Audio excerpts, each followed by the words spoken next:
Ya, lonjakan kasus COVID di beberapa kawasan juga mengakibatkan tentang kekhawatiran adanya lockdown, dan hal tersebut sudah terkonfirmasi dari Prancis. Mereka melakukan lockdown, kemudian Italia juga partial lockdown, sementara Spanyol sudah mengumumkan keadaan darurat nasional.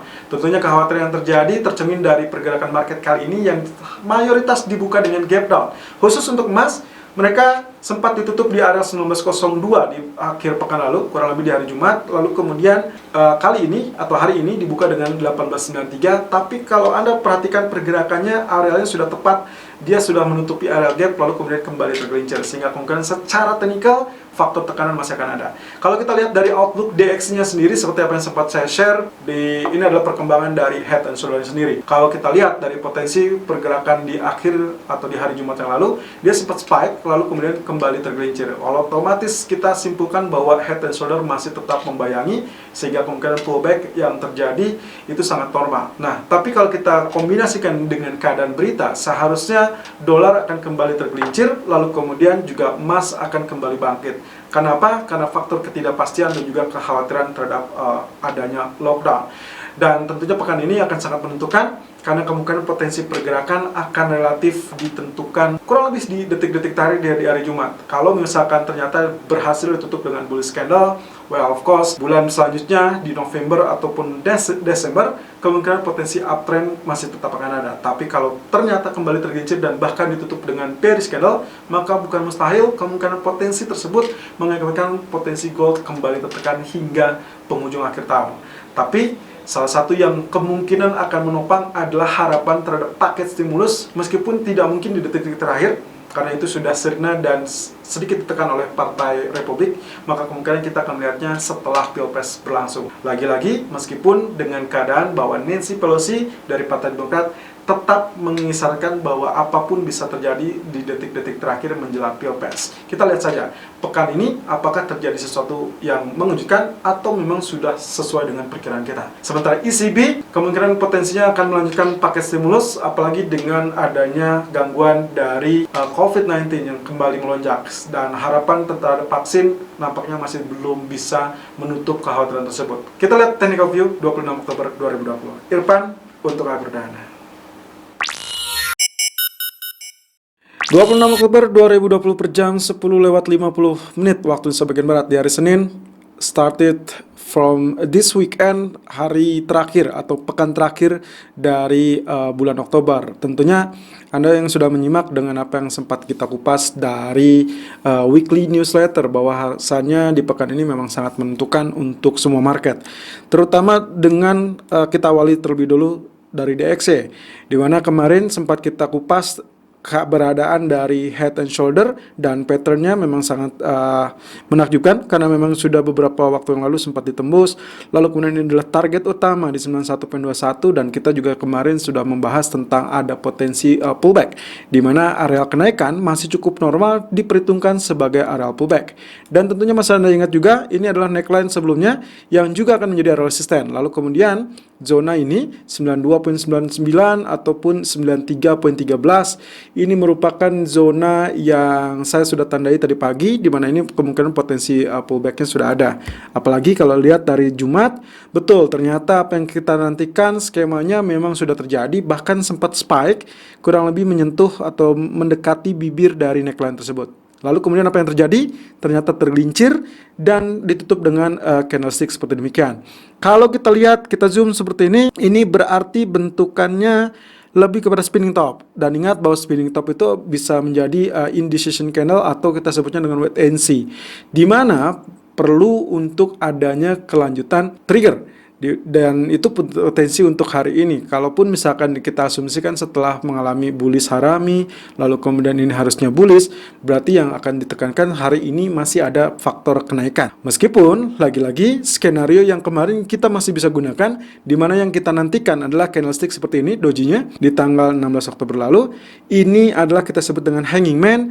Kemudian bisa juga seperti ini ya, ini terjadi spike lalu kemudian ditutup, ini di tanggal 11 Agustus yang lalu, ini juga hanging man dengan body candle berwarna putih, lalu kemudian bisa juga seperti di tanggal 3 Agustus, dan ini lebih kepada shooting star. Nah, mana yang akan terwujud nantinya kurang lebih dari 3 tipikal candles tersebut bisa saja terjadi di hari ini. Yang terpenting, area neckline tersebut tidak boleh ditembus, dan kalau ditembus berarti asumsinya dolar masih terus mengalami penguatan. Di grafik H4 juga lebih kepada area yang sempat kita kupas beberapa waktu yang lalu terkait dengan pasca terjadinya atau tersentuhnya paket ataupun target dari head and shoulder. Jadi head and shoulder di daily chart belum selesai targetnya, sementara di H4 sudah selesai targetnya. Nah, kemarin kita sudah membahas ini tentang Fibonacci retracement.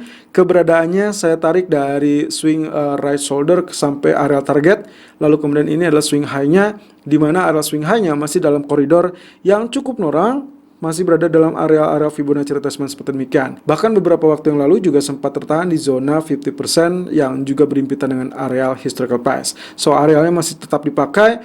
Apakah ini spike nantinya akan kembali rejection di area tersebut 93.06? Well, let's see. Tapi yang jelas potensi tersebut bisa saja terjadi dengan asumsi bahwa nantinya penurunan di bawah. Nantinya kita akan melihat potensi lanjut penurunan atau tekanan, atau memang nantinya akan terjadi pullback kembali atau let's say potensial double bottom. Di grafik H1 yang tidak kalah menarik adalah kemarin area garis putus-putus ini ternyata langsung ditembus tanpa menguji terlebih dahulu. Tapi Anda bisa lihat di sini pertengahan malam dia sempat spike lalu kemudian retest kembali tertekan. Dan pagi ini kalau kita lihat ini kita asumsikan sebagai double bottom. Sehingga yang kita amati sekarang sedang menempel di bagian neckline, which is saya sudah juga tandai di situ bahwa areal neckline sampai zona kuning tersebut adalah areal yang cukup rawan atau zona rawan, di mana ada dua kemungkinan. Kalaupun misalnya kita asumsikan ini double bottom, seharusnya begitu dia melintas dari areal neckline, target utamanya adalah setinggi areal bottom tersebut. Tapi juga areal resisten dari garis putus-putus kuning ini harus berhasil tembus. Kalau tidak, berarti ada potensi dia akan kembali rejection, dan artinya disinilah kemungkinan potensi gold nantinya atau mungkin di pertengahan malam akan terjadi reversal. Technical view gold 26 Oktober 2020 per jam 11:05 waktu Indonesia bagian barat, high 1902.20 dan low 1893.00. Running price kini tertahan 1898.30. Selamat untuk Anda yang berhasil memanfaatkan situasi di akhir pekan yang lalu, di mana potensi kenaikan ternyata memang relatif terbatas meskipun sedikit swing di area 1914. Kemarin atau pekan kemarin saya sempat menunjukkan mungkin tidak akan terlalu tinggi lebih dari 1912, tapi kenyataannya menyentuh 2 poin saja swing high di 1914 lalu kemudian barulah dia tergelincir.